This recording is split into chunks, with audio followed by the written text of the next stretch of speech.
Nuestro anhelo es que cuando hablamos algo aquí en la comunidad, no se queda aquí, sino que de alguna manera baña toda nuestra semana y nos acompaña, no para sencillamente darnos golpes de pecho y decir qué malos somos, sino para correr a Jesucristo, que es la fuente de la verdadera humildad. Y por eso esta mañana seguiremos hablando de este tema. Un tema extraordinario. Yo creo que a nadie que Dios haya tocado el corazón no lidia o no necesita aprender a lidiar con su egocentrismo. Así que hoy seguimos diciendo, el Evangelio en tu vida te enseña a lidiar con tu egoísmo, segunda parte. Para eso les quiero pedir que abran por favor sus Biblias en Filipenses capítulo 3, verso 1. Vamos a leer solo hasta el verso 11. Filipenses capítulo 3, verso 11.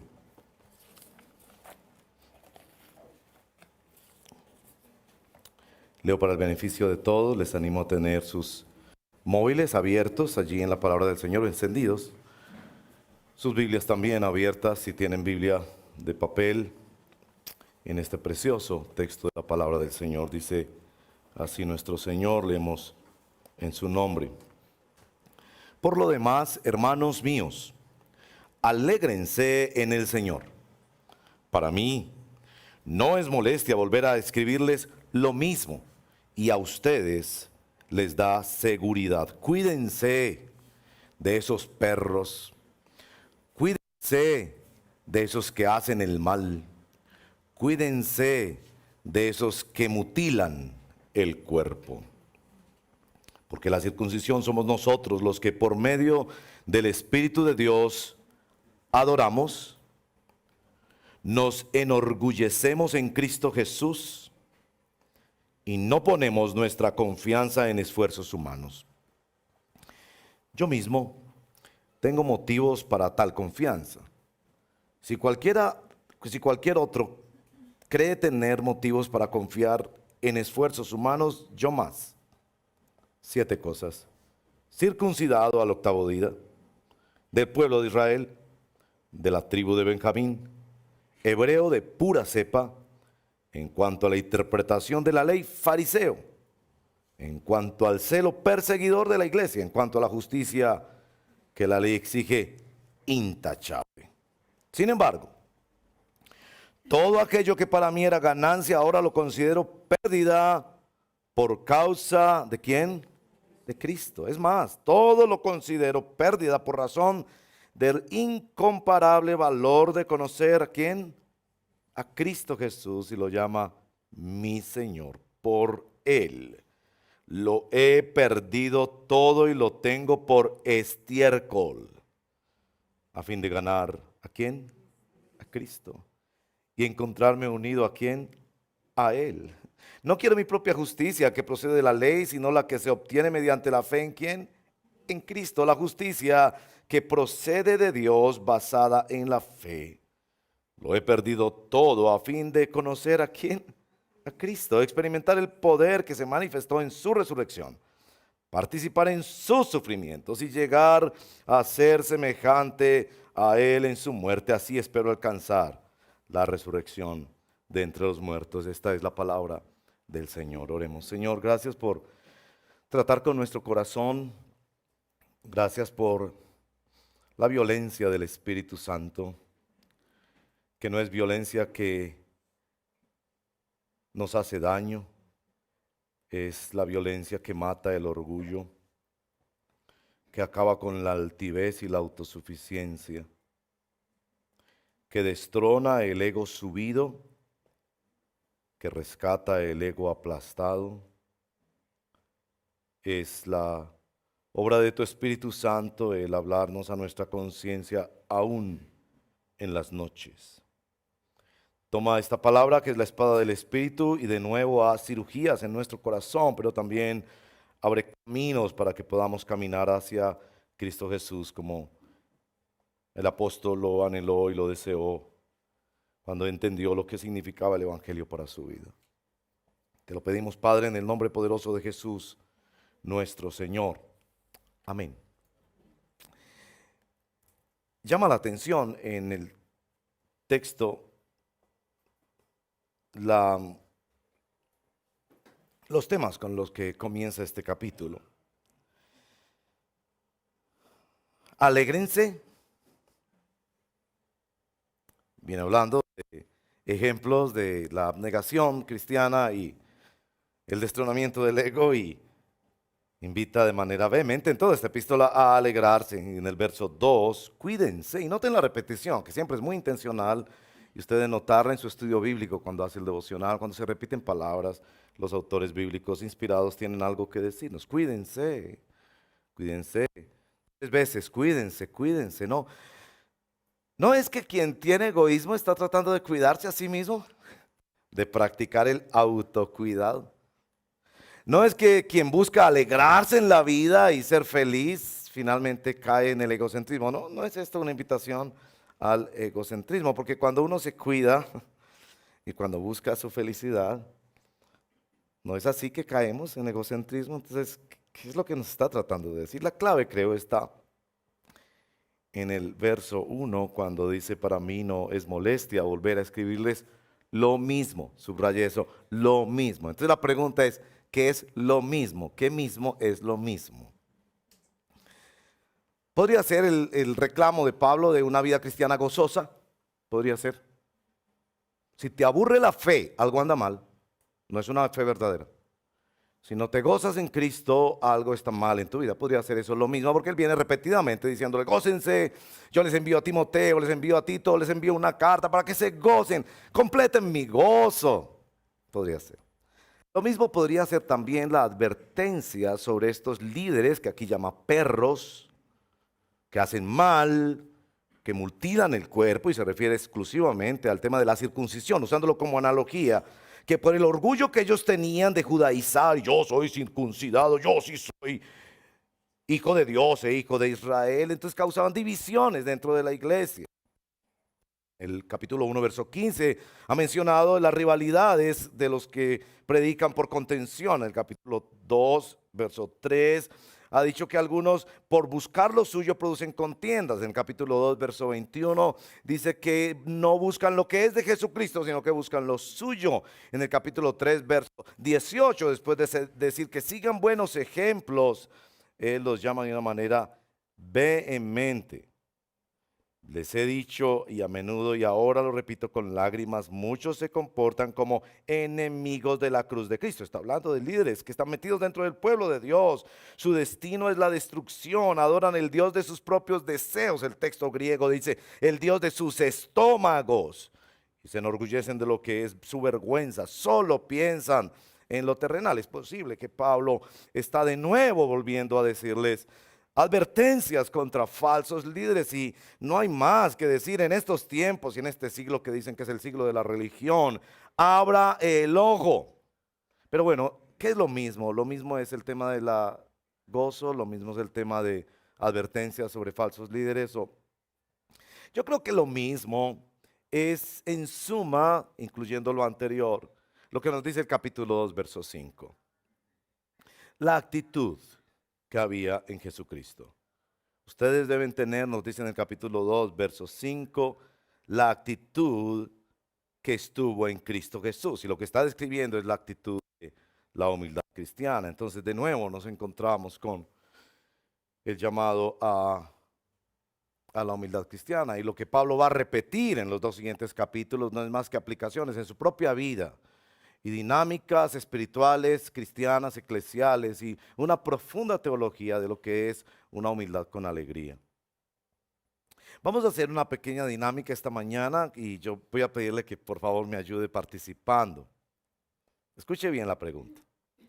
Yo le voy a pedir que levante la mano si usted conoce a alguien que se congregó en el pasado en una iglesia cristiana y hoy en día no lo hace.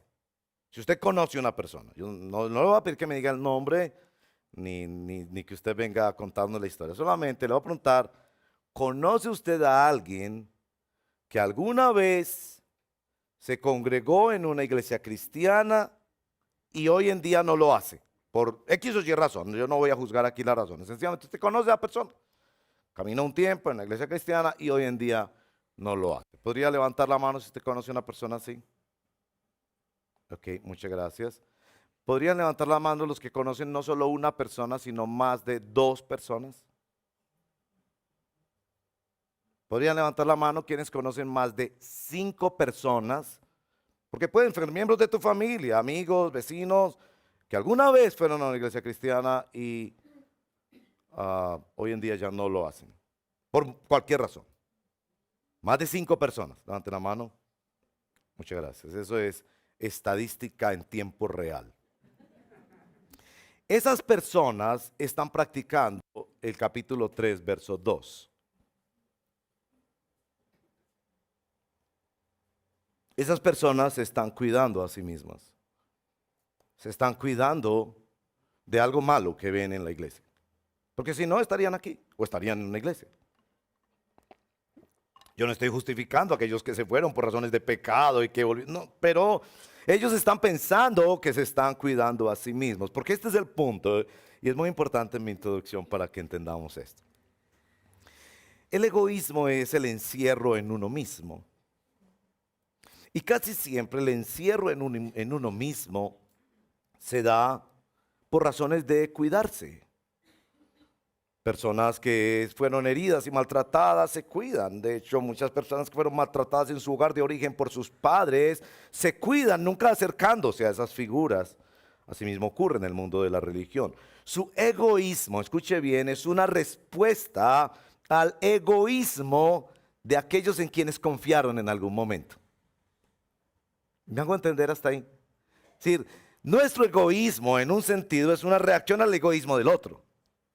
El otro no me va a cuidar, el otro me va a hacer daño, el otro se va a coger el mejor pedazo de la torta, entonces yo actúo protegiéndome a mí mismo y tratando de auto ayudarme, de auto cuidarme. Y cuando el texto bíblico nos habla de la humildad, nos está hablando de otra forma de humildad, porque todavía es una humildad en la que Él nos enseña a cuidarnos a nosotros mismos. Pero ¿cómo cuidarnos a nosotros mismos sin que resulte en un encierro? Casi que hoy lo vamos a decir también, cómo cuidarnos a nosotros mismos, cómo ser humildes y alegres. Porque las personas que se encierran para protegerse generalmente son personas un poco gruñonas, que uno casi les puede ver en la cara su antisocialidad, su prevención permanente, solo ven lo negativo, porque se están cuidando a sí mismos. Creo que Pablo quiere mostrarnos en su propio ejemplo en las próximas semanas cómo es posible tener una humildad alegre, adoradora de Dios, que se cuida a sí mismo, pero que no se encierra. Para esto vamos a ver 2 cosas básicamente esta mañana y una aplicación muy importante, porque hoy más que cualquier cosa que quiero traer para ustedes es la aplicación. Esta humildad que hubo en Cristo, capítulo 2, verso 5, y que se nos dice debe estar en nosotros, si realmente estamos siguiéndolo. La semana pasada se nos decía que implicaba tomar su yugo.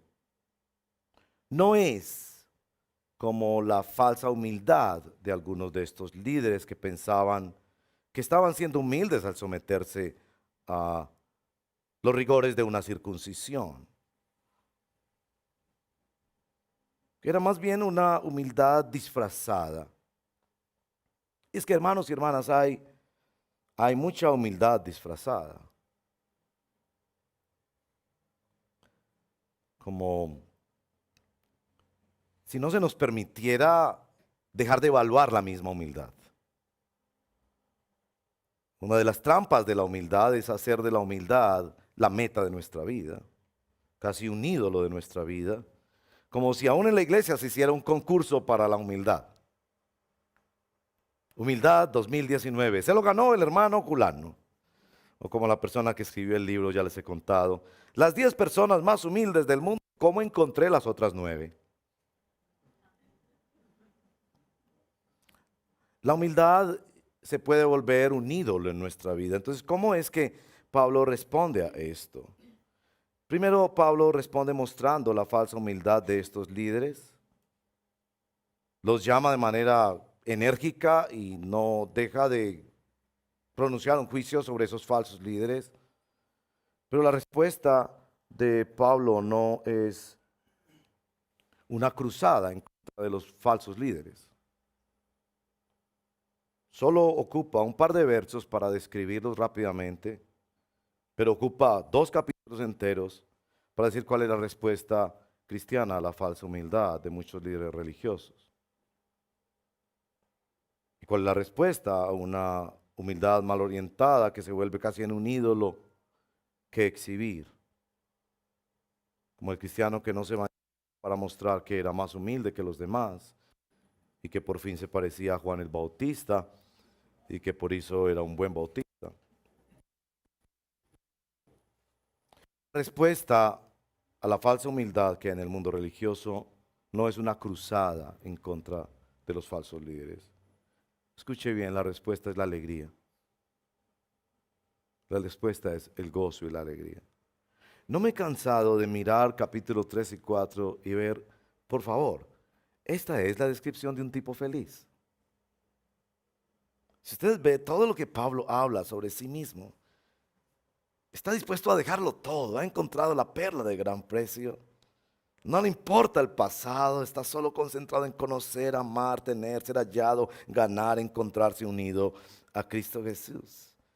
Es un hombre tan feliz que tiene más vitalidad, más gozo, más energía, más pasión, más entusiasmo, más disfrute que un multimillonario, que las Kardashian, que un gran atleta, que un gran científico. De hecho, él mismo en el capítulo 3, verso 17 se pone como ejemplo. Diga, sígame a mí. Y usted podría pensar que eso es un contraejemplo de la humildad. ¿Cómo así que sígame a mí? ¿Es que usted es perfecto? No, no, yo no soy perfecto. Pero sígame a mí porque yo estoy en yugo con Cristo y porque lo he encontrado a Él.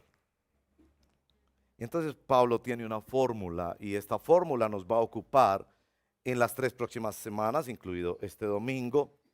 Su fórmula es el verso 3 y voy a quedarme prácticamente solo en ese verso este domingo. Es una fórmula tripartita. Es una fórmula profundamente apoyada en el poder del Espíritu Santo. Es la fórmula de la verdadera humildad cristiana. Porque lo que hizo el capítulo 2 fue confrontarnos con nuestra necesidad de ejemplos, de confrontar nuestro egocentrismo, de descubrir nuestro pecado. Y lo que hace capítulo 3 y 4 es mostrarnos cómo es que esto funciona en la vida cristiana. Si tú no eres cristiano, te va a dar mucha envidia. Porque es una humildad que produce tremenda felicidad y alegría. Si tú eres cristiano, te van a dar ganas de seguirlo a Él, de renunciar a todos tus orgullos y especialmente el día de hoy, de ver la importancia de servirlo a Él. La fórmula del capítulo 3, verso 3, dice así, porque la circuncisión somos nosotros. Recuerden que esos líderes pensaban que quienes se habían circuncidado eran hijos de Dios e hijos de Israel. Tenían una categoría adicional, eran los cristianos VIP. Y aquí Pablo está diciendo, no, todos nosotros los que por medio del Espíritu de Dios, viene la fórmula tripartita de Pablo. 1, adoramos. 2, nos enorgullecemos en Cristo Jesús.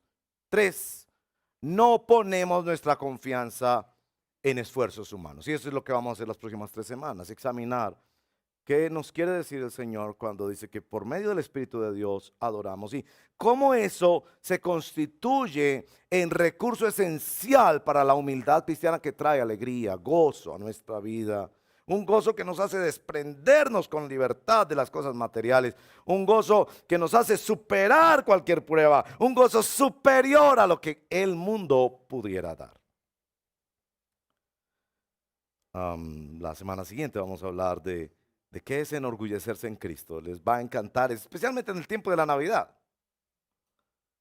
Y el último sermón de este año será, ¿qué significa eso de no poner nuestra confianza en la carne, en esfuerzos humanos? Lo traduce aquí, es una sola palabra. ¿Qué significa eso? Pues yo sí necesito hacer ahorros para asegurar una pensión y no ser irresponsable. Yo sí necesito tener un techo, una casa, unos estudios para poder ser responsable en el ejercicio del oficio, la función, el trabajo, la tarea que Dios me haya asignado en este mundo. ¿Qué significa eso? Hablaremos de eso precisamente de cara al nuevo año. Así que hoy, la primera parte de esta fórmula de Pablo, Pablo consideraba que quien es verdaderamente aquel en quien se va incrustando la actitud de Cristo, porque el reino de Dios es eso, que día a día actitudes de Cristo Jesús se van incrustando en nuestra vida. Y esta actitud de la humildad requiere esta palabra: en espíritu adoramos a Dios. ¿Qué relación tiene la adoración con la humildad? En primer lugar, nos dice el texto, es por medio del Espíritu. Hay tres referencias en Filipenses al Espíritu Santo. La primera en el capítulo 1, verso 19, cuando dice la ayuda que él recibe en medio de una gran enfermedad donde estaba pensando que iba a morir, pero recibía especial ayuda y asistencia del Espíritu, y lo llama el Espíritu de Jesucristo. Capítulo 2, verso 1, la comunión del Espíritu que nos permite estar conectados en Cristo y por a causa de Cristo. Y en este capítulo 3, verso 3, donde nos dice que esa adoración solo es posible por el poder del Espíritu Santo. Este es el punto. La reversión o corrección de nuestra curvatura, como decíamos la semana pasada, la curvatura hacia nosotros mismos, solo es posible corregirla por el poder sobrenatural y soberano de Dios. Es un poder de Dios que manifiesta un cambio de centro en nuestra vida. No me digas que tú eres cristiano porque das plata. No me digas que tú eres cristiano porque vienes a una iglesia. No me digas que tú eres cristiano porque tienes buenas actitudes o ayudas a las personas o no has matado a un cura y secuestrado a una monja. Dime que eres cristiano porque hay una fuerza dentro de ti que va en contra de la fuerza de la gravedad natural de todo ser humano, que te hace no adorarte a ti mismo, sino adorar a Dios. Ahora, no es que esa fuerza contraria a la gravedad humana esté ya coronando todas las malas actitudes de mi corazón, pero que esa fuerza está dentro, está dentro. La palabra que se usa aquí en griego es latreuo o latreia, que se usa no tan frecuentemente en el Nuevo Testamento, pero indica la adoración, escuche bien, en cosas prácticas, en acciones. Describe, por ejemplo, en el libro de Hebreos capítulo 9, verso 1 y 6, la actividad fervorosa de todos los sacerdotes en el templo, preparando las víctimas para el sacrificio, limpiando, haciendo cosas. Es la descripción de un empleado que ha sido contratado para unas tareas, que ha entregado su voluntad durante ese tiempo para cumplir unas tareas. Es hacer algo, es servir. Por eso muchas traducciones, en lugar de poner allí adoramos a Dios, dice servimos a Dios. Es la adoración que es servicio. Esta palabra en particular se usa en dos textos del Nuevo Testamento que yo quiero mencionarles. Uno es un texto de la Navidad.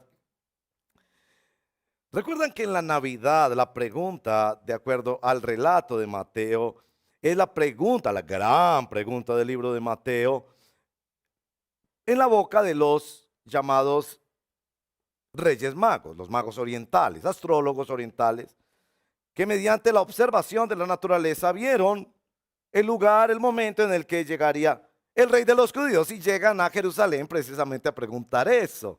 ¿Dónde está el rey de los judíos? Porque vinimos y adorarlo significaba rendirse a él, declararle que él era el rey verdadero y entregarle unos presentes. Sorprendidos estos señores cuando encontraron un bebé pobre en una casa, no en el pesebre. Los magos no llegaron al pesebre, sino a una casa en Belén. Y sobre todo cuando observaron que el mismo pueblo de Dios, encabezado por Herodes y los principales líderes religiosos, lo estaban buscando también,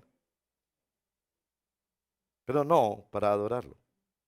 De hecho, ellos se esquivan el pedido del rey precisamente para proteger la vida del pequeño. Y el texto que quiero leer un poquito de la Navidad es Lucas capítulo 1, versos 74 y 75. Si ustedes lo miran, son solo 2 versitos. Se halla en el Benedictus, el canto de Zacarías, es uno de los 4 cantos de la Navidad. Un canto extraordinario que evoca el éxodo, evoca el exilio y evoca la llegada del Mesías, los 3 grandes momentos del Antiguo Testamento, para advertir que Dios vendría a hacer 3 cosas puntualmente con la llegada del Mesías. Usted que está entendiendo un poco más la Biblia, que quiere meterse más en serio con la palabra del Señor, mire por favor estos textos. Voy a leer desde el verso 71. Va a hablar de los propósitos del Mesías, verso 71, para liberarnos de nuestros enemigos.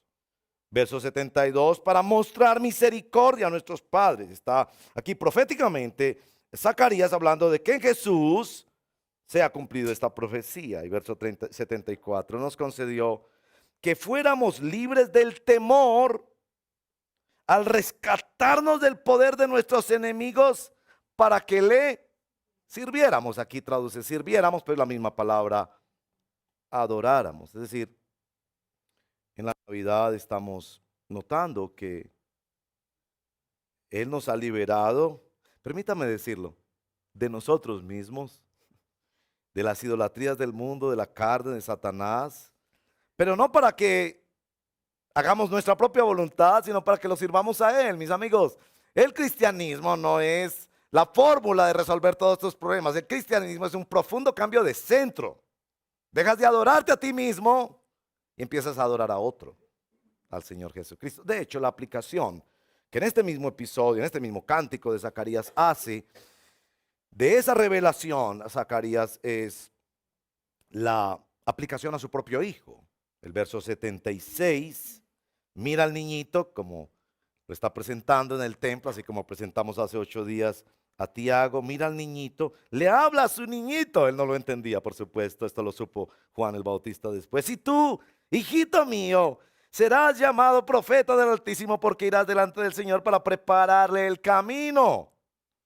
Y bueno, describe un poco más la obra de Juan el Bautista. A su pequeño hijo, que apenas ha nacido, le está diciendo, tú vas a vivir para preparar el camino del Señor. Es claro que Juan el Bautista tenía una función y un propósito único y diferente a todos nosotros. Pero podríamos por extensión decir esto. Todos nosotros vivimos para preparar el camino del Señor mediante nuestro servicio. Porque esa palabra que se usa allí, nosotros en el Espíritu de Dios servimos. Especialmente en una generación que es tan consumista de lo religioso, que piensa que todo lo que pasa en la iglesia y en el mundo espiritual es la complacencia de un ego que quiere vivir experiencias. Como la persona que no quiso volver a la iglesia porque me dijo, es que yo no siento nada.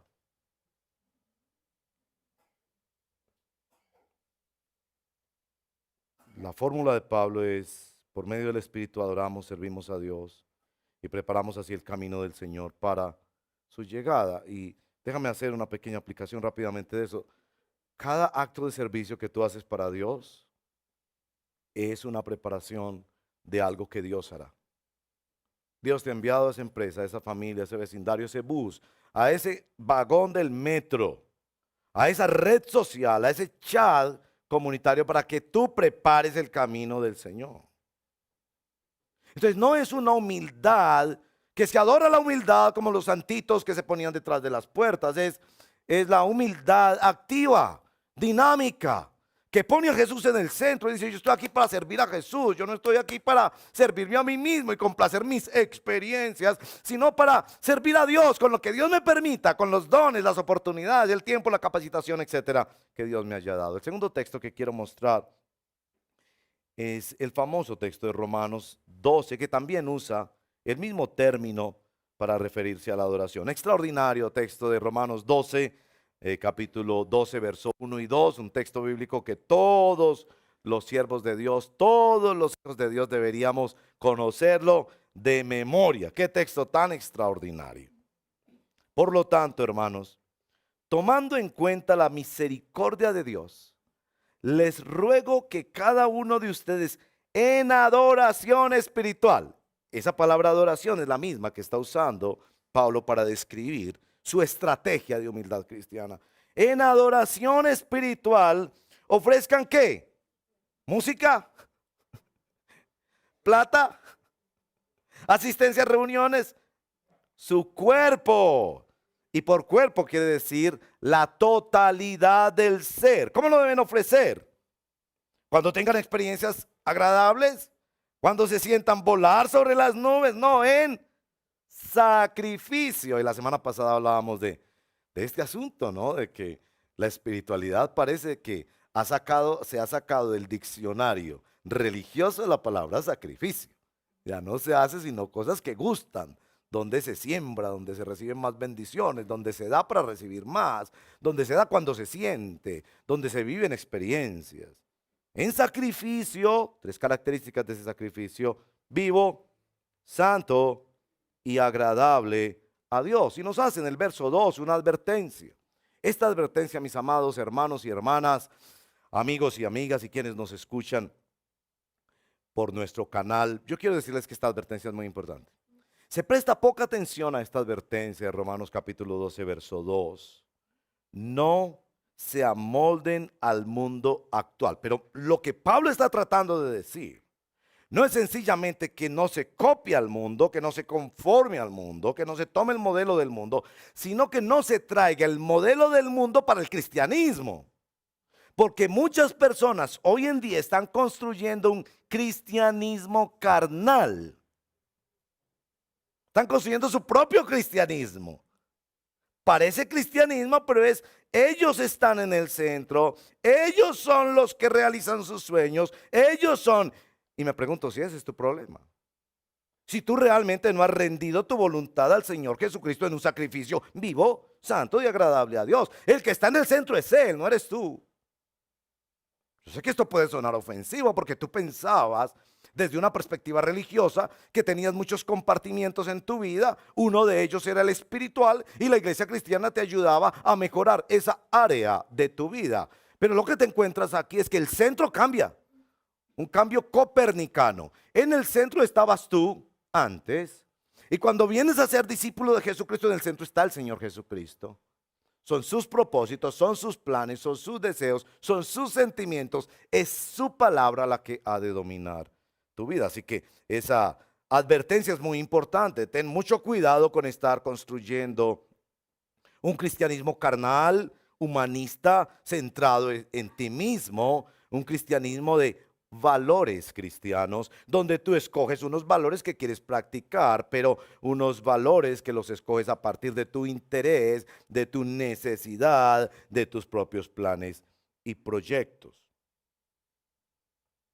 Este asunto de la adoración es tan importante y podríamos pasar mucho tiempo, pero no quiero dejar de mencionar el cambio tan extraordinario que ocurrió en la Reforma Protestante del siglo XVI. Todavía en la Iglesia Católica hasta el Vaticano II, los únicos que adoraban eran los que estaban ahí al frente. No sé si ustedes son suficientemente viejitos como yo para saber que hasta mitad de los años 60 la misa se hacía en latín de espaldas al público. Y la razón era esta: el que adoraba era el que estaba al frente. Esta semana visité una parroquia católica para acompañar a una familia que perdió su señora madre, tratando de estar allí con otros hermanos también para consolación y para apoyo. Y me senté pues yo ahí en las bancas de la iglesia. Resulta que me tocó en una banca como de ladito. A todo el frente había un letrero que me di cuenta que estaba en todas las bancas, que quedaban aquí, el altar estaba allá, yo estaba de lado. En todas las bancas decía: asegúrate de estar mirando al altar. Y me hizo acordar mucho de eso, porque la gran reacción de la Reforma Protestante fue una inmensa doctrina que tiene aplicaciones por doquier, que se llama la doctrina del sacerdocio universal de todos los creyentes. ¿Había escuchado esa frase? El sacerdocio universal de todos los creyentes. Es decir, que todos los creyentes adoramos. Corrijamos algo aquí en nuestra iglesia. ¿Dónde pasa la adoración domingo en la mañana? Cuando cantamos las alabanzas para la creación, no solo visible, sino también invisible. Cantamos quién es Dios y qué ha hecho Dios. ¿Dónde pasa la adoración? Pregunta, ¿aquí al frente o allá en las bancas? Si tú piensas que pasa aquí al frente, entonces tú estás observando a unas personas que adoran a Dios. Y yo sé, los hermanos que están aquí al frente también están adorando a Dios. Pero realmente ellos están aquí al frente para ayudarte a ti a adorar a Dios. A veces con tus lágrimas, a veces con tu silencio, a veces con tus manos levantadas, a veces con tus manos sencillamente abajo porque sientes que no deberías levantar las manos. A veces saltando, a veces gritando, a veces cantando, a veces escuchando, a veces cantándole al hermano las verdades de la fe, porque la palabra dice que nos cantamos unos a otros. Pero ese es solo un factor de adoración. El punto es que el sacerdocio universal de todos los cristianos dice, todos somos ministros, no solo los domingos en la mañana. Tu trabajo es una adoración para Dios. Todo lo que tú haces es adoración para Dios. Ahora, ¿por qué no lo hacemos? El texto de Romanos 12 nos responde por qué. Cuando nos dice que no hagamos un cristianismo a nuestra medida, amoldado a los criterios del mundo, nos da dos pautas, dos claves. La primera es la renovación mediante la transformación o renovación de nuestra mente. ¿Cómo ocurre la transformación y la renovación de nuestra mente? Les voy a decir muy sencillo, por medio de la palabra de Dios. Yo les he insistido, mis amados hermanos, y lo hago una vez más con todo el cariño y el respeto. Hay que comer Biblia. Mañana, tarde y noche. Tu vida es muy distinta cuando estás en la palabra todos los días. Nadie vive de un almuerzo a la semana. El año que viene tenemos el gran propósito de leer toda la Biblia durante el año 2020 todos juntos. En el calendario que ustedes pueden adquirir están marcados los textos de cada día. Y vamos a ajustar nuestra adoración dominical, nuestra predicación, nuestros grupos de oración, nuestros grupos en casa, etcétera, etcétera, a las lecturas de esa semana. Vamos a leer juntos la palabra de Dios el año próximo. Porque vemos mucho Netflix. Yo confieso ese pecado también. Me encantan algunas series y documentales de Netflix. A veces digo, Señor, pero ¿cuánto tiempo fue mi devocional esta mañana? ¿Y cuántos episodios me he visto ya? No se dan cuenta, no es tan fácil dedicar tiempo para otras cosas. Y claro, ¿qué es lo que deambula en nuestra mente? ¿Qué es lo que dialoga con nosotros? ¿Qué herramientas tiene el Espíritu Santo para edificar nuestra conciencia si no es que nosotros comamos mañana, tarde y noche palabra de Dios? Entonces, no me digas que estás triste, que no ves las bendiciones de Dios, que estás bloqueado, que no ves futuro. No me digas eso si no lees palabra de Dios. Porque es como el médico que te pregunta cuando llegas enfermo, ¿estás comiendo bien?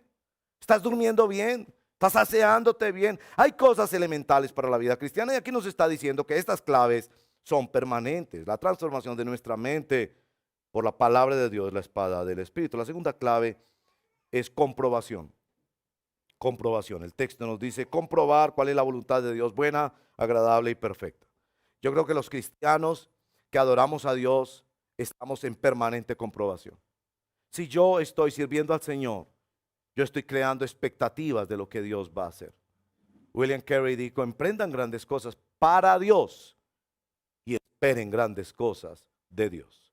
No para tu ambición o tu deseo. Emprende grandes cosas para Dios y espera grandes cosas de Dios. Y si lee la biografía de William Carey, el famoso misionero a la India, casi uno ni puede creer todo lo que Dios hizo a través de ese gran siervo. Hospitales, imprentas, traducciones bíblicas, colegios, tantas cosas, almas salvadas para el reino de Dios, iglesias plantadas, porque él comprobó que dándole el lugar a la palabra de Dios en su vida cada día y viviendo para adorar a Dios, podía esperar grandes cosas de Dios.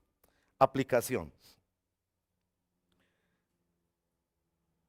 ¿Cómo no hacer de la humildad un ídolo? ¿Cómo cuidarme sin encerrarme? ¿Cómo ser humilde y feliz? La respuesta de esta mañana es simple. Adora sirviendo a Jesucristo. Hijo de Dios, adora sirviendo a Jesucristo. Pero bueno, como los predicadores siempre queremos que haya una práctica clara y medible. Entonces tenemos estas hojitas y le voy a pedir a los facilitadores que vengan por favor, y si necesitan ayuda de alguien, ayúdenles para que las distribuyan rápido. Cada uno debe recibir a continuación esta hojita. Me hace el favor y les dice a los facilitadores que de pronto están por allá ocupaditos, que me traigan todas estas hojitas. Eso es, Angélica, empiece a repartir. Te va a recibir una hojita esta mañana que dice oportunidades de vivir el Evangelio en el redil y desde el redil estadio. Hay allí 8 áreas principales donde tú puedes conectarte para el año entrante. Y yo no quiero que usted termine este año solo con una evaluación de todo lo que no se pudo hacer. Yo quisiera invitarlo a que este año usted también piense en qué son las cosas que vas a hacer para el reino de Dios el año entrante. Verán que somos muy intencionales en esta iglesia en decir que no servimos solamente en lo intramural. Hay cantidades de cosas que nuestra iglesia hace que no tienen que ver con las cosas que pasan en este edificio. Yo francamente creo que una de las cosas más preciosas que tiene nuestra congregación es que aun si viniera un ateo a visitarnos y dijera, yo no creo en nada de lo que ustedes dicen allá, pero vería vida de hombres y mujeres que están dedicando su tiempo, su talento y su tesoro para servir al prójimo. Tenemos el ministerio de sordos, en los diferentes proyectos sociales, los 5, 6, a veces 7 viajes misioneros que se hacen al año, el trabajo con el adulto mayor, que es una preciosidad. Miembros de nuestra iglesia sirven en 17 diferentes organizaciones proeclesiales, el servicio a la consejería prematrimonial, la asistencia de parejas, la administración, el Reír Junior, damas, varones, jóvenes, madres de rodillas que oran por sus hijos, los ministerios de oración, recepción de visitas, plantación de iglesia, los consejeros, la librería, un proyecto ecológico precioso que lanzamos este próximo año, los cursos de membresía, el devocional en casa, el ayuno, el chat, la escuela bíblica, los emprendedores, los facilitadores, el equipo de alabanza, los maestros, los rebaños, visitación, clínica del alma, servicio a Venezuela, a sus madres, a 3 iglesias que ayudamos allá, ayudamos enviando cosas, los medios virtuales, la web. Dios nos ha dado vida, pero yo quiero invitarlo a que usted se una. Unirse significa someterse al liderazgo. No vueles solo, no seas llanero solitario. Implica también trabajar en equipo. Implica creer que Dios nos trajo aquí para usarnos, no importa que seamos nuevos creyentes, creyentes que están resolviendo cosas en sus vidas, creyentes que llevan mucho tiempo sentados, eso no importa. Pero aquí están esas 8 áreas. La cosa que vamos a hacer es que lee esas 8 áreas y vas a ver que en la parte de abajo hay un desprendible, ¿no? Ese desprendible es el que nos vas a devolver enseguida. Esto lo puedes llevar para tu información porque hay teléfonos y formas de contactarnos. Pero ahí dice tu nombre y tu número de contacto, celular, número de casa. Te damos oportunidad de 2, pero puedes poner más de 2. Un área principal podría ser, yo voy a decir logística, y una subárea de esa área principal de logística es recepción de visitantes. Hay un ministerio que recibe todos los visitantes, escucha sus preguntas, recoge sus oraciones, los acompaña, a veces los llama en semana, diferentes actividades. ¿Tendrías la bondad de decirnos cómo quieres conectarte este año para servir a Jesucristo? Porque si tú estás aquí, estás por una casualidad. Sirvamos juntos a Jesucristo y dejemos que esta fórmula de la humildad cristiana sea algo que nos movilice hacia la alegría,